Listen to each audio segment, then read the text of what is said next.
Welcome back to Boilers and Beyond. I'm Jordan Jones. We are back here today. Probably not my best voice, but we have a game to preview as Purdue prepares for the Indiana State Sycamores on Saturday. First, we will put a final wrap on the loss to Penn State now that the game has been rewatched. Few new points come to mind to discuss here on the show today. Before we move in to the Sycamores, and then if you follow me on Twitter, you probably know what topic I am going to end the show with today. Going to be a good one here. Did want to update you guys. I think this is going to be the structure that we will go with during football this season. I enjoyed doing a quick little post-game podcast after the Penn State game and getting that up. I know that personally, when I listen to podcasts, I enjoy having stuff up quicker. So we're going to do something the day after games for the most part. Maybe if there's, a noon road kickoff in there, something we'll be able to get up that night. But as a whole, we'll do something on probably normally Sundays and then get something in the midweek like this to get final thoughts on the past game and then preview the upcoming game. So, on that note, a few thoughts from Purdue's 35-31 loss against Penn State. I didn't think Purdue's offense was all that great in this game, particularly the pass game. Looking at it, a 50% completion rate for Aiden O'Connell isn't going to be sustainable for this team long term. It's very hard to make legitimate claims, however, when you only have one data point. You can make observations, but I don't know if you can fully make judgments. Penn State is probably the best secondary that Purdue will see all season. Outside of maybe Riley Moss at Iowa, Joey Porter, goodness gracious. Joey Porter is probably the best corner Purdue will see all season. Jair Brown is a game changer at safety that Purdue probably won't see a whole lot this year. That being said, and on that note too, Purdue has a very different receiving core this year. You don't have David Bell, Milton Wright, or Jackson Anthrop. That's a lot of new faces out there. You still have Payne Durham, but you have two guys, and the Charlie Jones connection's clearly off to a good start. But you have him and Tyrone Tracy, who weren't even on the roster last year. A lot of new parts. At the same time, there were at least 3 passes that should have or could have been intercepted in this game. There were a number of throws that were either slightly behind receivers or slightly underthrown, slightly overthrown. I didn't think it was O'Connell's sharpest game. And at the end of the day, on that third down on Purdue's last real offensive drive, before they punted it back to Penn State and the Nittany Lions took the lead, on that third down, if Aiden O'Connell hits TJ Sheffield in stride and doesn't underthrow it a little bit, allowing the defender to get in there and break it up, Purdue probably wins that game. That's enough for a first down. Purdue's able to get the clock a heck of a lot lower and force Penn State to keep calling timeouts. So things change quite a bit if he's a little bit sharper. We mentioned Charlie Jones. Phenomenal performance by him. Everything you could have wanted. The irony of that coming, a day and a half prior to what Iowa put out on the field on Saturday, the irony was tremendous. But besides him, who is that number 2 receiver?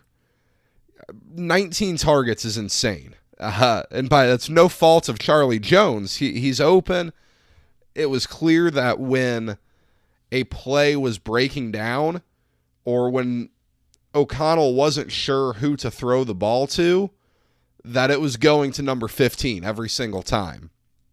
We saw a number of passes that weren't all that close, just needed someone to throw it in the vicinity of, it was always going towards Jones. Who's going to be the number 2 guy on this team? I didn't think Penn State's defensive backs showed a whole lot of concern about getting beat over the top. And we saw that lead to more pressure at the line, which leads to some contested short throws. They were really, really not worried about getting beat deep at all. And that's an area where this Purdue receiving core probably isn't the strongest. They don't have the best just point A to point B speed, and they don't have the biggest size in the world for contested passes. We saw Tyrone Tracy barely get used. I didn't think Brock Thompson had a great game, but as I said, that's largely in line with production from every game that wasn't the Music City Bowl. TJ Sheffield might be that number 2 guy. I thought he had a nice game. He got open on that route that could have put the game away. I think we'll see a lot from him this season. Mershawn Rice looked good. I want to see him more in this game against Indiana State. I want to see him have the opportunity to become one of your starting 3 receivers. But someone out of this group needs to emerge. When was the last time you can remember Purdue using 8 offensive linemen in a game out of luxury? It was cool to see Purdue do some interesting stuff with the offensive line. We saw Mohamed Musa come in as a 6th blocker on some obvious rundowns like in the red zone. We saw Marcus Bowe get utilized as a lead blocker out of the backfield. It was cool to see Purdue scheme some of that stuff. Now, it does need pointed out that that's all done because Purdue's tight end room is rather weak right now. Payne Durham, very good. Didn't have a great game, but Penn State certainly made a concerted effort to cover him up. Didn't see much from Paul Paferi. Can't say I'm surprised there. Not a great blocker. So you do have to do some different stuff with the offensive line to try to run the ball in those spaces. But I think it's nice to see that Purdue, when you look at it, has a nice top 6 on the offensive line. We saw Musa come in, play some left tackle, and I think I saw him play some right tackle, though I could be wrong there. You saw Sione Finau and Daniel Johnson come in for a series here and there, though, as well. That's depth that Purdue has not had. Not had often at all in the Jeff Brom era. So that is certainly a welcomed development. I thought the run game was fine for the first 3 quarters. It was more effective than it has been in similar games in the past. And what I mean by that is a game where Purdue is certainly out-talented on the field. The other team is bigger and stronger than Purdue. Purdue doesn't always run the ball well in those games, but I thought they did a fine job. This is never going to be something where Purdue keeps the ball on the ground 40 times and gets 200 yards. That's not reality for Purdue. But what they did was fine. I understand that Purdue probably should have run the ball more late in the game, and I agree. That's obviously takeaway number 1 if you're looking at coaching decisions. But at the same time, the short passing game needed to be better too. They go hand in hand sometimes because that can be an extension of the run game in an offense like Purdue's. But when the short passing game wasn't an automatic completion, like we saw it be a big issue for Purdue in the 4th quarter, the run game needed to get leaned on more. It's not worth beating a dead horse over. So be it. This isn't the first time Purdue's had that problem. It's probably not going to be the last time Purdue's had that problem either, especially assuming that schematic stuff doesn't change. So be it. We'll see how Purdue improves the run game starting on Saturday, moving forward into the next 11. If you watched a lot of college football throughout the weekend, and for your sake, I hope you did, it was phenomenal. Poor tackling was a pretty common theme all across the country. Purdue's got to be better there, and they're not alone. I think there is certainly something to the theory that tackling has been so de-emphasized in camp now to avoid injuries. You know, you've seen the helmet pads that they have on and all of that stuff. I think there's something to that, but again, Purdue has to be better there. The defensive backs in space trying to make tackles, not very good at all. And really in coverage in space either. Reese Taylor, Jamari Brown, not a great season opener. They'll have opportunities to bounce back. I didn't think the pass rush was tremendous. Now, Scotty Humpick looked pretty good. I thought he had a nice game. Got back there a couple of times. Kydron Jenkins got there a time or two to force a quicker throw, but it wasn't a great pass rush. Purdue's going to have to get a little bit better there.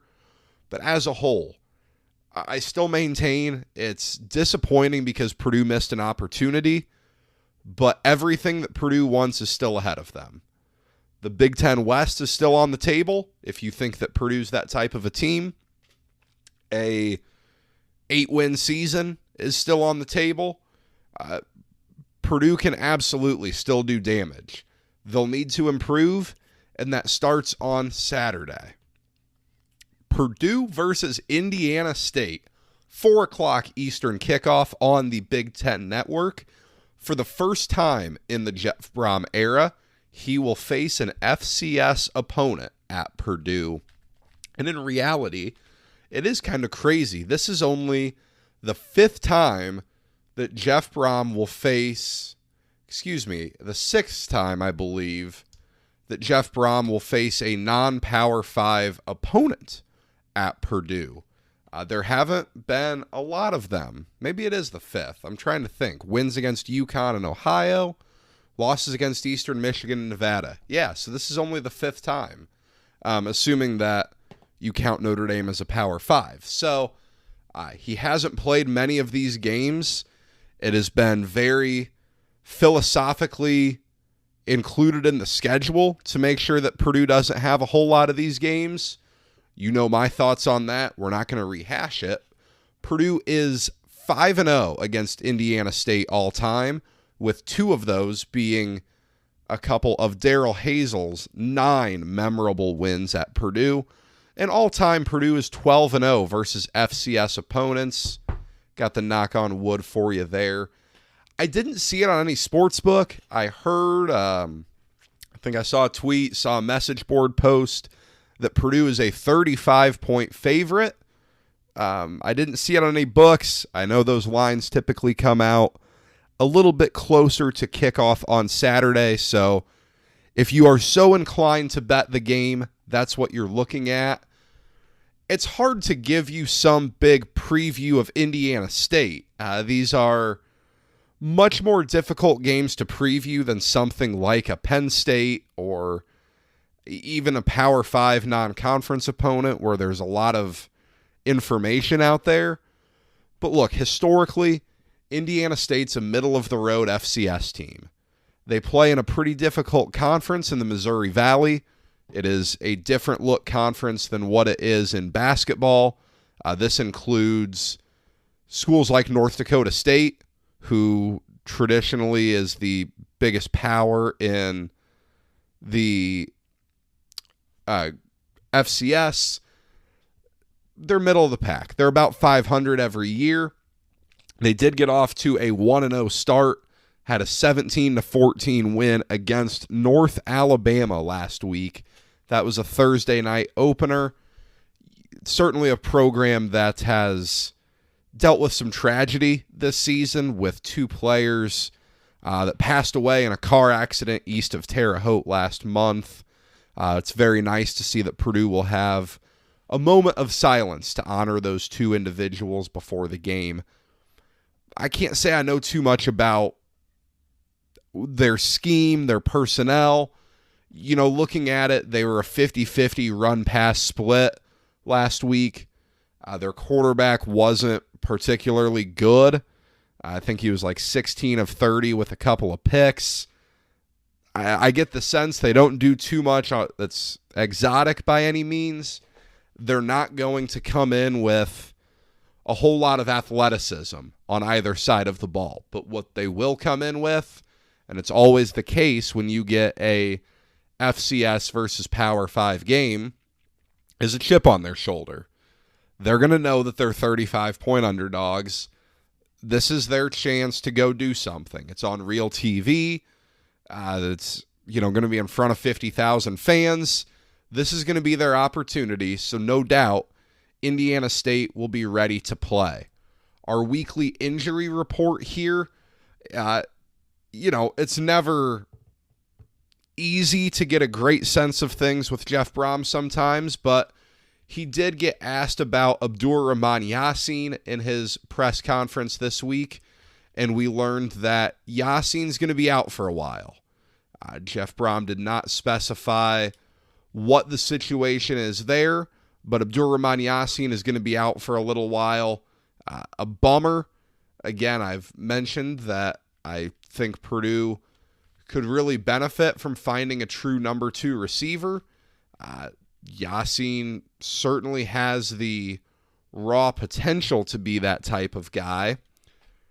Unfortunately, he hasn't been able to stay healthy. This is 3 straight seasons now where his year has been impacted by injury. We will see if or when we see him this season. Brock Thompson was injured during the game last week. You saw him go down grabbing his knee. It sounds like he's okay, that he's going to be okay to suit up on Saturday, but that's not a great start for someone who is coming off some significant surgeries over the summer.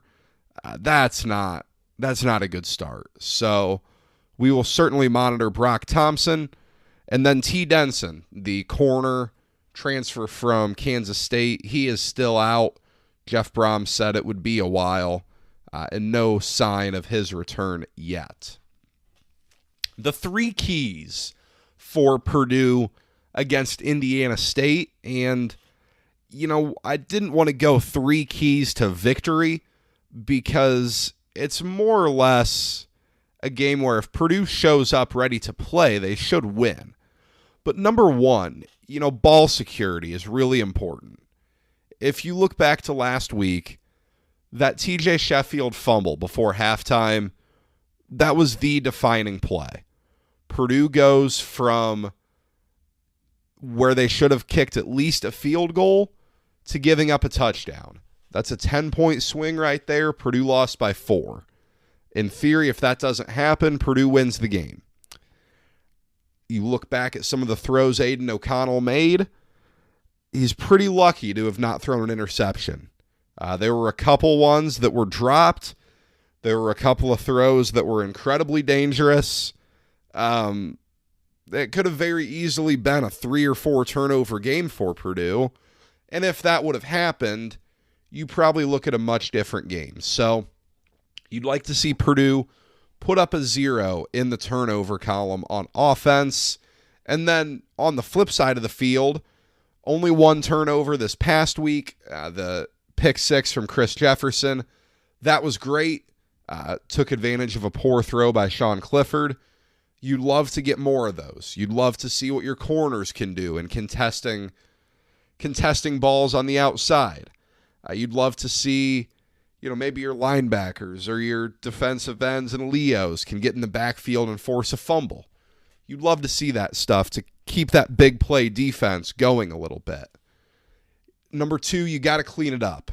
9 penalties for 92 yards. That's not going to cut it. You can't beat good teams when you're committing 9 penalties for 92 yards. A lot of missed tackles. That's something that should, in theory, get better as the season goes on. You got to clean all that up. This game's not against a team that is so talented that you can't afford a mistake, but Purdue is a team that also themselves is not talented enough to overcome critical errors like that. They'd be able to do it on Saturday, I'm sure, but that's not going to be sustainable throughout the season. And number 3, Purdue needs to look like a Big Ten West contender. If you want to be a contender in the Big Ten West, which I think was an expectation both internally and externally coming into this season, this is a game you should dominate. I look at what Wisconsin did to Illinois State and what Minnesota did to New Mexico State this past week. And yes, I know New Mexico State is FBS, but they're god-awful. And both those teams won 38-0. They were massacres. They weren't close. They were never in doubt. Purdue needs to do something like that here. Now, they're very different stylistically. Purdue's not as run-heavy as those teams are, so a 0 means something different. But Purdue needs to look dominant. I didn't think Purdue looked like a top-of-the-West team last week. Let's see if they can do it this time around. I think this is a very good time to be getting that FCS opponent. You had a very credible opponent in week 1. And we'll see, I'll use the term credible because we don't know what Penn State is this season. We don't know what Penn State will be this season. But what we do know is that it's a very credible opponent with some legitimate talent on that roster, with some legitimate playmakers that really tested you, and they exposed some things. Now you get the opportunity to come home, I guess stay home, but come back in front of your home fans against an FCS opponent and build on those. As far as my prediction goes, I'm going to go with Purdue 42, Indiana State 17. You'd love to see this be a nice, easy win. That game at Syracuse here next weekend looks like an absolute must-win if this team is going to have the season at once, and I don't think anyone on the planet feels better about that game this week than they did last week, and more to come there momentarily. But with Purdue, Indiana State, 42-17, I think Purdue will be fine. I'm excited to see what the offense can do, and I think we'll get into the fourth quarter, and we will be on true freshman watch, because remember, you get the 4 free games and maintain your redshirt status. We saw Nick Carraway and Mo Amanade get on the field against Penn State. That was it as far as true freshmen. Will we get a few if this game goes the way I anticipate? And then also the backup quarterback watch. We've talked about this on a number of our preview episodes. Who gets those snaps? Do they go to Austin Burton, the 6th-year guy? Do they go to Michael Lamo? Do you give them to the freshman phenom Brady Allen? I don't know. I don't know what the right answer is there. I think ideally you give them to at least one of the 2 younger guys that will be around next year. But we'll see where that goes. Going to be an interesting game. I don't hate the FCS opponents. I think it's a good time for Purdue to get them. I think that ultimately this week provides a nice tune-up opportunity for Purdue. And really, it's the only one on their schedule. We'll see how good Florida Atlantic is. I'm not sure what to make of them yet. All right, one thing I wanted to touch on here before we get out of here for this week. If you follow me on Twitter, @BoilersBeyond, for those who don't, we started the conversation on Saturday evening. Louisville's season is off to a terrible start. They got absolutely smoked by Syracuse on Saturday. I think it was 31-7 up in the Carrier Dome. It was non-competitive. It was non-competitive as can be. Their next 2 games are against UCF and Florida State. So we're looking at a very realistic scenario where Louisville is 0-3. I thought they were going to be decent this year. Based off 1 week, I might be wrong. You'll remember back over the summer, Jeff Brom made comments down at a Louisville football event, not connected with the university, but some football fundraising event in that city, where he said something along the lines of, back in 2018, I was only 2 years in at Purdue, but now it's year 6, so you never know what could happen. And that was when he was asked about the Louisville job. This conversation is going to heat up quite a bit. And every time Louisville loses a game, it's going to get louder and louder. They don't like Scott Satterfield. They were ready to move on from him last year, but they didn't have an athletic director or a university president to do it. That was all kind of a mess. Now they do. Two things can be true at once here. Purdue should really hope that Jeff Brom doesn't leave, but at the same time, I don't know how much more Purdue can do. Purdue has completely rejuvenated Ross-Ade Stadium. They've raised their financial investment into the coaches, the coaching staff. They've done everything that you could ask for. You know what the difference is now between Big Ten money and ACC money. And that's only growing here in the coming years unless the ACC gets out of their grant of rights. And with that, Louisville gets into the Big Ten or SEC, which I don't think is going to happen. It would be a pay cut for Jeff Brom to go to Louisville. But no matter what, Purdue can never be his alma mater. The Purdue job will never be the spot where Jeff Brom played. There's always going to be this intangible halo around the Louisville job that Purdue can never match. And I know folks don't like talking about this. I've certainly noticed it on the message boards and on Twitter, and it comes at a convenient time after Jeff Brom had some coaching decisions that have been questioned. But look, Purdue should not want to lose Jeff Brom. This is going to get very loud, though.